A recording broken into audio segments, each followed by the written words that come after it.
다른 사람들은 아직 30%가 그 지역에 있는 사람들 같은 경우에는 네. 아직 덜 빠졌다고 생각하고 있기 때문에 네. 그러면 혼자 먼저 들어가서 거의 화살바지를 할 수밖에 없는 이런 상황이 되는 거잖아요. 네. 네. 어떤 그런 기준점을 잡고 내가 몇 년도까지 빠지면 들어가겠다 뭘 하겠다라는 것보다는 네. 우선은 조금 대기를 좀 해야 된다라고 좀 보세요. 아니면은 뭐 지금 현재 시장에서는 저는 부동산 가격 하락이 더 추가적으로 있을 수 있는 가능성이 크다 보고 있고 네. 다만 개인적으로 저는 투자하기보다 현금을 좀 보유하라고 좀 말씀드리고 싶은 게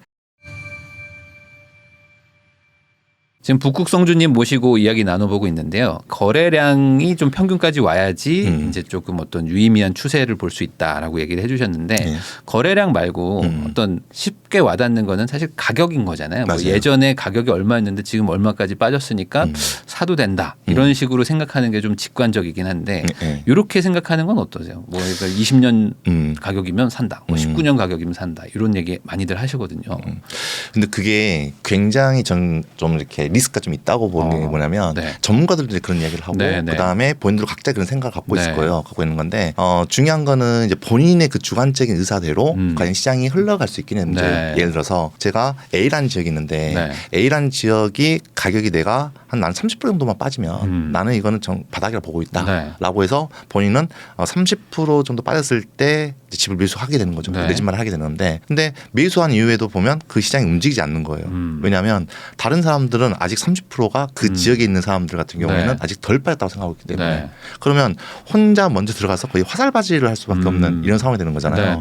어떤 그런 기준점을 잡고 내가 몇 년도까지 빠지면 들어가겠다 뭘 하겠다라는 것보다는 저는 오히려 객관적인 데이터에 대한 흐름을 보고 실질적으로 정말 나뿐만 아니라 다른 사람들도 많은 거래를 하고 있는지 그러면 그게 거래량이 잡힐 거고 실거래까지 잡힐 거고 거기에서 맞춰서 가서 이렇게 하는 것이 맞지 뭐 본인이 어떤 기준을 딱 정해놓고 그래 내 가격이 그때까지만 기다려봐 그때가 떨어지면 나 무조건 잡겠다라고 하는 것이 오히려 전 독이 될 수 있다고 생각을 합니다. 저도 이게 좀 동의가 되는 게 막상 그 가격이 오면 또 섣불리 손이 또 안 나가거든요. 맞아요. 거래량이 안 받쳐주니까 나만 이렇게 생각했나 또 이럴 수도 있으니까. 그쵸. 말씀하신 대로 거래량이 많다는 건 사람들이 그 정도 가격대면 살만하다고 생각하는 거일 수도 있으니까. 맞아요. 근데 거래량은 그 실질적 매수세라고 저는 이제 이야기를 하고 있는데 말 그대로 거래량이 증가한다는 것 자체는 실제 거래하는 사람들의 수요가 그만큼 증가를 한다는 거잖아요. 나만 들어가고 다른 사람은 거래를 하지 않아.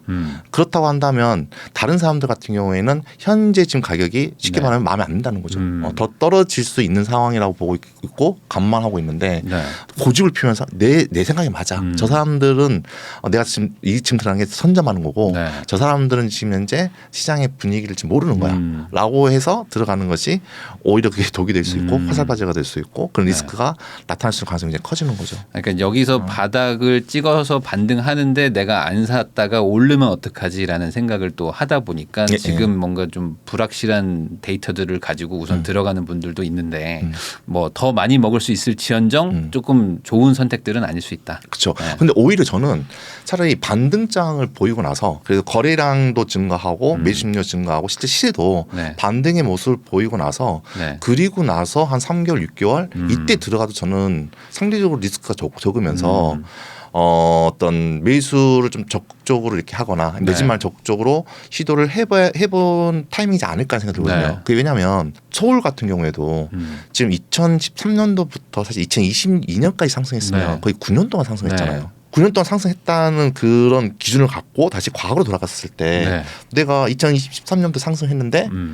2013년에 1월에 가는 거나 6월에 가는 거랑 아니면 9월 달에 내가 매수를 한 거랑 큰 차이가 없다는 거예요. 큰 9년 놓고 봤을 경우에는. 길게 봤을 때. 길게 봤을 경우에는. 근데 막상 이 반등장 내가 꼭 거기를 꼭 잡아야겠어. 라는 어떤 조바심 때문에.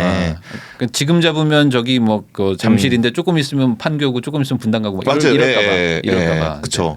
그런 조바심이 오히려 좀 더 그 잘못된 판단을 하게 되는 거고 좀 어떤 그런 기다림으로써 얻을 수 있는 좀 그 안정적인 상황을 본수로 발로 뻥 차버린 게 아닌가 좀 생각이 듭니다. 그러면은 지금 그 뭐 특례보금 자리론도 뭐 이제 출시가 되고 뭐 1.3대책도 나오고 해서 물론 거래량은 뭐 과거 대비 조금 뭐 반등했지만 절대적인 수치는 여전히 낮은데 특정 지역들은 조금 뭐 가격이 막 이렇게 실거래가가 좀 다시 좀 약간 올라가서 찍히는 지역들도 좀 있거든요. 근데 그런 지역들도 지금은 조금 조심은 해야 된다라고 보세요. 굉장히 조심해야 된다 보고 있는 사람 중에 한 명인데 그게 뭐냐면 보통 이제 저희가 상승장 때도 그렇고 가격이 계속해서 상승하는 게 아니라 상승했다가 좀 숨고름했다가 또 상승했다가 일부러 조정을 했다가 또 상승했다가 이런 식으로 해서 뭐 1차 상승, 2차 상승, 3차 상승 이렇게 나타나잖아요.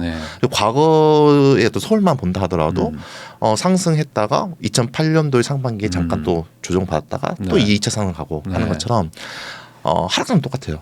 하락장도 처음에는 이제 힘겨루기를 하는 거죠. 산상 판상과. 근데 그 힘의 균형이 무너져가지고 어떤 그 파는 사람이 즉 매물 내놓은 사람도 많아지게 돼버리면 그때부터 이제 급격하게 가격이 이제 하락하게 되는 거고 하락을 했다가 어느 정도 이제 하락이 된다 보면 그때는 약간 숨고르기를 하는 그런 시점이 나타난다고 저는 보고 있거든요. 보고 있는데 지금 현재 상황이 반등장인지 아니면 숨고르기를 하고 있는 조정장인지 이런 부분을 판단하기 어렵다는 거예요 지금은. 왜 어쨌든 이 기간도 너무 짧고 그리고 좀 전에 말씀드린 것처럼 거래량으로 통계를 잡기에도 너무 작고 이 거래량을 확실하게 이게 증가를 해서 그걸로 인해서 이게 시세의 변화가 있다 하면 좀 유의미한 그런 상황이 되는 건데 전 저점 대비 좀 더 높은 가격의 실거래가가 몇 단지에서 좀 나타나고 있다라고 해서 그 전부가 다시 뭐 반등장으로 나타나기 때문에 지금 뭐 적극적으로 내집만을 해야 된다라고 하는 것은 저는 그건 좀 리스크가 있다고 보고 있습니다. 특정 지역들에서 뭐 조금씩 나온다고 하더라도 그러니까 이게 지나고 나서 뭐 1년 지나고 나면 지금이 조정장인지 반등장인지 다 누구나 다 알게 되지만 현재를 사는 우리 입장에서는 너무 리스크가 있다는 거잖아요. 그쵸. 지금 여기서 뭔가 하나를 베팅하기에는 좀 더 지켜보고 방향 정해지면 그때 뒤늦게 들어가도 늦은 게 아니다. 늦지도 않고 그리고 또 하나는 이제 지금 현재 시점에서 그렇게 해가지고 좀 반대의 모습을 보이고 있다면 전 최소한 3개월에서 6개월 모니터링 할 필요가 있다고 생각을 해요. 사고 싶어도 3개월 정도는. 왜냐하면 보통 조정장이나 보합장이 나타나는 것이 기본적으로 3개월, 6개월을 가져가거든요. 그래서 과거에 어떤 경험치로 놓고 본다고 하더라도 너무 성급하게 뭔가를 달려 들어가기보다는 지금 그래? 그러면 그렇게 되는 단지 지역에 대한 부분을 한 3개월에서 최소한 6개월 정도 모니터링을 하고 모니터링했는데 거래량이 갑자기 급증하고 있고 그리고 실제 시세에 대한 부분도 매물도 사라지고 있고 거기에 따라서 가격도 조금씩 회복되고 있는 모습을 보이고 있고 그때 판단해도 좀 늦지 않지 않냐 생각이 드는데 거기다 지금 전세도 많이 지금 내려가서 지금 전세가율도 같이 지금 하락하고 있는데 그 말은 뭐 매매가도 내려갔지만 전세가 더 빠르게 내려가서 전세가율이 내려갔다고도 볼 수 있잖아요. 그럼 이렇게 전세가율이 내려가고 있는 상황 이거는 어떻게 해석을 해야 되나? 이거는 안 좋은 거라고 봐야 될까요? 집값의 어떤 방향성에서는 하락의 요인으로 봐야 될까요? 그렇죠. 그러니까 전세가율이 지금 현재 내려가고 있는데 이 원인이 방금 말씀드린 것처럼 매매 가격의 하락 속도보다도 전세 가격의 하락 속도가 빠르기 때문에 지금 전세 가격이 내려가고 있는 거잖아요. 그러면 이제 전세 가격이 이제 하락하고 있는 이제 가장 큰 이유에 대한 부분 먼저 좀 말씀드린다면 원래 이제 저도 그 재작년만 하더라도 작년 정도 됐을 경우에 전세 가격이 더 상승할 수 있는 가능성이 있다고 이렇게 이야기를 했던 거였고 그 이유 중에 하나는 저는 그 계약갱 총권을 보고 있거든요. 근데 작년에 나타났었던 우리가 차마 예상을 못했던 것 중에 하나가 누가 예상했겠습니까? 미국 연준이 그런 식으로 급격하게 기준금리를 올릴지. 근데 결과적으로 이 파동이 우리 한국가에 미쳤고 한국의 기준금리가 인상되면서 결과적으로 또 대출금리 자체 인상돼 버렸잖아요. 그럼 대출금리 인상이 주담대만 움직이는 것이 아니라 전세 대출 자금도 전세 대출도 같이 인상이 되다 보니까 이게 이제 부담이 되는 거예요. 그래서 저리에 전세자금 대출을 끌어섰던 사람들이 이제 엄청난 이자에 대한 그 급등으로 인해서 계속해서 전세를 살지 못하고 반전세로 바꾸거나 아니면 월세로 가면서 이 수요가 그쪽으로 전부 다 빠져버린 상황이 돼버리거든요. 그러면 전세가율이 내려가겠네요. 그렇죠. 전세 가격이 떨어지니까 보증금이 낮아지니까. 그렇죠. 전세 가격이 떨어지니까 전세 가율이 상대적으로 이렇게 내려갈 수밖에 없는. 근데 문제는 전세 가격에 대한 부분에 있어서는 우리가 보통 전세 가율이 낮아지면 낮아질수록 그 가격 하방 압력이 더 커진다라고 이렇게 이야기하잖아요. 왜냐하면 이제 매매 가격이 떨어진다 하더라도 매매가 밑으로 전세가가 떨어지지 않는다라는 네. 그런 기본 어떤 개념이 그렇죠. 갖고 있기 때문에 근데 이 폭이 너무 커지는 거야. 그러면 어디까지 떨어질지에 대한 부분에 있어서 누구든 이게 장담하기 어려운 시장이 돼버린다는 네. 거죠. 그런 의미에서 본다고 한다면 전세가율 하락이 부동산 가격 하락으로 여건이 좀 더 많아진 상황이 될 수 있는 네. 게 아니냐 이렇게 볼 수 있는 거죠. 그러면 거래량도 봐야 되겠지만 전세가율이 뭐 최소한 멈추든지 상승하는 거를 보고 들어가는 것도 우선은 괜찮을 수도 있겠네요. 그렇죠. 왜냐하면 과거에도 예를 들어서 지금 전세가율이 가장 낮았던 시점이 한 10년 정도 놓고 봤을 경우 2012년 정도가 났는데 그때가 거의 50%대였거든요. 네. 50%대인데 그 이후에 이제 가격이 상승을 하면서 네. 전세 가격이 상승을 했고 전세가도 올라가고. 전세가율이 이제 올라가면서 전세가율이 최고점을 찍은 게 75% 찍은 게 2016년 정도 찍었잖아요. 그래서 본 것처럼 상장이 돼 보면 네. 또 이렇게 가격도 그 사람들이 이제 실수요자뿐만 아니라 네. 투자 수요가 들어오잖아요. 근데 투자 수요가 들어오는데 이 사람들이 투자 수요 같은 경우는 소위 말하는 갭 투자를 하게 되는 거고 그러면 자기의 실투자금을 줄이기 위해서 네. 전세가를 또 높일 수밖에 없는 상황이 되는 거고 그러면서 전세가율이 거의 붙는다고 하잖아요. 네네. 예. 이렇게 전세가율이 이렇게 높아지면 높아질수록 어떻게 보면 어떤 그 가격 하락에 대한 리스크에 대한 부분 상대적으로 줄은 상황이 돼버린 건데 네. 지금처럼 이런 하락장에서는 그 반대 상황이 돼볼 수 있다는 거죠. 네네. 네. 반대 상황에 대해서 오히려 전세가율 하락이 매매 가격이 어디까지 떨어질지 모르는 마지노선에 정해지는 그게 계속해서 후퇴되고 있는 이런 모습을 이게 보인다는 거죠. 네, 그래서 지금 뭐 돈을 좀 가지고 있는 분들이 지금이라도 좀 그러면 집을 좀 사자. 내가 원래 살려고 했던 게 좀 가격이 빠졌으니까. 네. 그래서 지금 또 특례 보금자리론이나 뭐 이런 것들 뭐 정책 자금들 막 해주고 있는데 네. 이런 거를 이용해서 우선은 좀 살려고 하는 분들도 있는데 네. 우선은 그래도 좀 현금을 가지고 있는 분들이 우선은 조금 대기를 좀 해야 된다라고 좀 보세요. 아니면은 뭐 지금 현재 시장에서는 저는 부동산 가격 하락이 더 추가적으로 있을 수 있는 가능성이 크다 보고 있고 네. 하락 폭에 대한 부분도 사실 이제 그 기준금리가 인하되면 하락장에서 시장에 미치는 그 어떤 기간이 네. 한 13개월 정도 뒤까지 해서 영향을 미친다고 해요. 네. 근데 그러면 작년에 상승했던 것이 올해 하반기까지 영향을 계속해서 네. 미칠 수 있고 내년은 넘어갈 수 있다는 상황이거든요. 네. 또 이런 상황에서 지금 이제 내가 현금이 있다고 해서 무리하게 투자를 하는 것은 저는 반대로 보고 있고 네. 다만 개인적으로 저는 투자하기보다 현금을 좀 보유하라고 좀 말씀드리고 싶은 게 어쨌든 지금 하락장에서는 부동산의 가치가 그만큼 하락하고 있는 상황이고 또 하나는 그걸 보유하고 있는 사람 입장에서도 어떤 대출이자의 부담이라든지 역전세라든지 네. 이걸로 부담이 그냥 커져가는 상황이지 않습니까? 그런 걸 통해서 내가 가지고 있는 현금으로 이걸 커버하지 않는다라고 한다면 네. 이걸 또 경매로 넘기거나 네. 금매로 팔아야 되는 상황이 발생하는 네. 거잖아요. 근데 그렇게 했는데도 불구하고 정리가 되지 않아. 그러면 이제 개인적으로 뭐 개인 회상을 할 수가 있는 거고 이제 파산할 그렇죠. 수가 있는 거고 이런 식으로 해서 도미노 현상이 네. 나타날 수 있는 거기 때문에 저는 그 도미노 현상을 막는 가장 큰 힘이 이제 현금이라 보고 있고요. 또 한편으로는 지금 이제 하락장이 되고 있죠. 하락폭이 커져가고 있지 않습니까? 네. 커져가고 있는데 저는 개인적으로 하락폭이 크고 하락 기간이 짧으면 짧을수록 저는 반등 시기가 좀 더 빠르려온다라고 네. 보고 있거든요. 네. 그러면 지금 현재는 위기지만 앞으로 반등장이 좀 더 빨리 다가올 수 있다라고 한다면 그건 우리한테는 기회가 될 수 있는데 네. 기회가 됐었을 때 내 돈이 직접 이제 어떤 아파트를 매수하거나 내 집 마련을 못하는 상황이 된다라고 한다고 하면 오히려 그게 또 본인 자산 증식적인 측면을 놓고 봤을 경우에는 좀 아쉬움이 있지 않겠냐라고 이렇게 보고 있는 거죠. 네. 그래서 어떤 위기 다음에 기회가 오기 때문에 네. 그 기회를 준비하는 자세로서 현금을 보유하는 것이 저는 지금은 맞지 않을까 이렇게 보고 있습니다. 제가 이제 부국성주님 얘기를 들어보니까 이제 위기와 기회가 이제 같이 이제 오게 되는데 네네. 위기 끝나자마자 바로 기회로 바뀌는 건 아니니까. 예, 맞아요. 약간의 그 텀이 있을 수 있으니까. 예. 내가 전문가면 뭐 하겠지만 내가 좀 그런 게 좀 약한데 아직 네네. 좀 배울 게 많은데 하는 분들은 약간 조금 기다렸다가 좀 확연할 때 네네. 확연할 때 들어가도 나쁘지 않겠다라는 얘기신 것 같아요. 그러면은 이렇게 하락장인 경우에는 뭐 투자자든 실수요자든 다들 뭐 가지고 있는 분들도 뭐 힘들고 뭐 할 텐데 이럴 때 꼭 좀 명심해야 될 어떤 원칙 같은 게 좀 있을까요? 저도 이제 과거에 이제 하락장을 이렇게 맞았을 때 이런 자산 가치의 감소에 대한 속도를 놓고 봤었을 때 첫 번째 현타 왔어요. 두 번째는 결국 상장 다음에는 하락장 오는구나. 그러면 다음에 이어서는 또 상장이 올 거고 그 다음에 또 하락장이 오겠구나.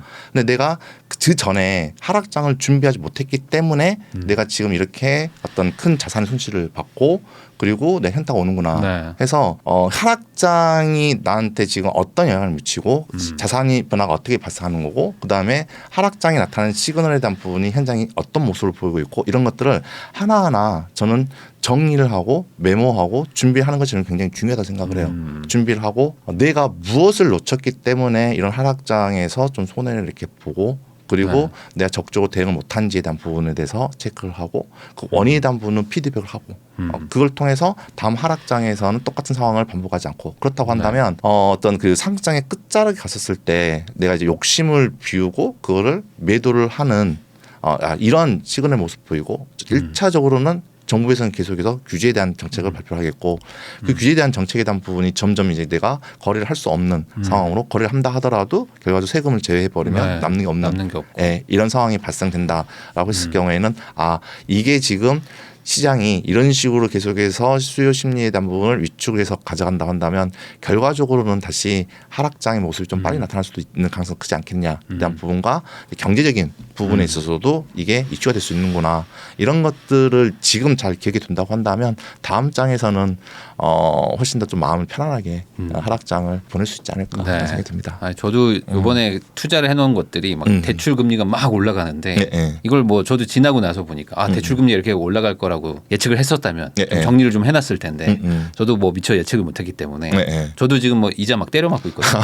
그래서 몸으로도 때려 맞아 보니까 이게 너무 욕심을 또 내면 안 되고 적절히 또 해야 되는구나라는 걸 또 저도 또 배우기 때문에 요번에 이런 걸 또 잘 기억해 놓고 또 이렇게 잘 새겨놔야 다음번에 또 할 때 반영을 할 수 있으니까 그래도 여기서 또 배우는 게 있다라는 거를 꼭 기억을 해라. 맞아요. 그런 얘기신 것 같네요. 그래서 제가 지난 하락장에서 제가 느꼈던 건 뭐냐면 그러면 이런 그 하락장이 맞았을 때 내가 어떻게 하면 내 자산을 지킬 수 있을까에 대한 고민을 하게 됐던 거였고 저는 예비비란 그거를 이제 고민하게 됐어요. 예비비 같은 경우에는 보통 이제 상승장과 하락장에 좀 차이가 있긴 하지만 보통 상승장에서는 예비비를 제가 한 2%에서 3% 정도 이야기를 하고 있고 하락장에서는 5%에서 한 10% 정도는 준비를 이렇게 하라고 이야기하고 있거든요. 근데 그 기준이 어떻게 되냐면 예비비는 자기 자본이 아니라 타인 자본에 대한 기준을 갖고 있는 거예요. 그래서 예를 들어서 내가 투자를 하는 데 있어서 갭 투자를 했다. 근데 전세를 한 5억 정도 했어. 근데 전세는 제 돈이 아니지 않습니까? 타인 자본이기 때문에 이 5억과 내가 내 집 마련을 했는데 내가 대출을 했어. 근데 대출을 내가 5억을 빌렸어. 이것도 내 자본이 아니지 않습니까? 그렇죠. 이 5억과 그럼 내가